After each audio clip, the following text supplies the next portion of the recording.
Je suis technicien d'atelier d'usinage. Ce métier consiste à réaliser une pièce à partir d'un brut, donc avec des outils coupants et une machine-outil, suivant un plan donné que donne un client. Moi, en fin de compte, je règle l'outillage, la machine pour mettre en position la pièce, pour la tenir.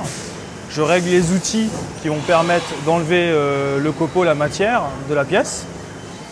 Donc, je travaille sur les 3 machines en même temps. Donc pendant qu'une tourne, je peux charger une autre pour que les machines s'arrêtent le moins possible en fait. Il faut aimer la mécanique, il faut toucher un petit peu à tout ce qui est métalleux quoi, en fin de compte. Il faut se débrouiller avec ses 10 doigts quoi. Ça demande quand même d'être assez vif et organisé.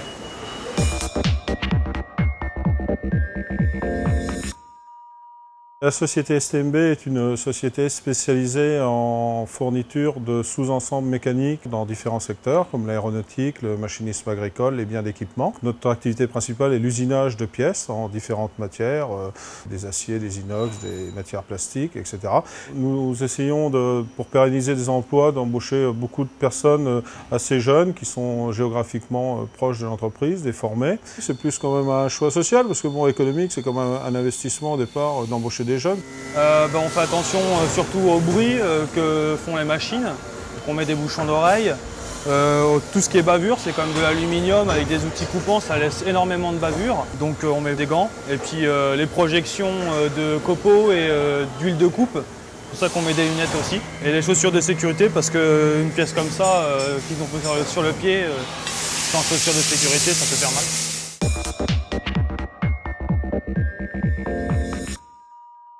À chaque fois que nous entrons des gens en formation, ils suivent le module de développement durable. Il nous appartient ensuite de continuer à veiller à ce qui a été vu lors de ce module au cours de la formation.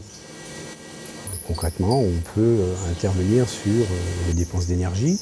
On consomme aussi beaucoup d'acier. On a des chutes de matière, des copeaux, et on doit à un moment donné les trier. Dans notre métier, on doit utiliser de l'huile soluble pour refroidir nos outils coupants. On forme nos stagiaires à l'utilisation en fait, d'un appareil qui permet de mesurer exactement le volume d'huile utilisé dans l'eau. L'intérêt de ce système aujourd'hui, c'est déjà de ne plus être en contact direct avec l'huile, c'est-à-dire de ne pas faire le mélange soi-même, ce qui a aussi pour intérêt de limiter la consommation. Qui dit limiter la consommation dit durée de vie de bidon plus longue, des économies, et dit aussi une consommation moins importante d'huile soluble, de produits chimiques, donc très intéressant pour l'écologie. Ce qui est important, c'est de sensibiliser les gens et surtout de leur donner des réflexes. Ces réflexes, en fait, ils pourront ensuite les mettre en œuvre dans l'entreprise. Enfin, c'est le pari que nous faisons. Être acteur du développement durable, pour un technicien, une technicienne d'atelier en usinage, c'est, pour la dimension environnementale, gérer la récupération des huiles en mettant en place une démarche de recyclage pérenne. C'est trier les copeaux métalliques afin de faciliter le recyclage.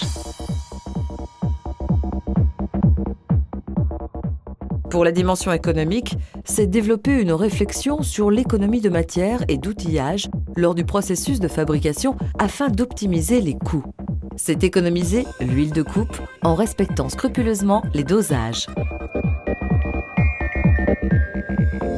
Être acteur du développement durable, pour la dimension sociale, c'est faciliter l'insertion dans l'emploi durable en prenant en charge des stagiaires ou en formant de jeunes salariés. C'est communiquer avec ses pairs afin d'avoir un rôle actif dans son environnement professionnel.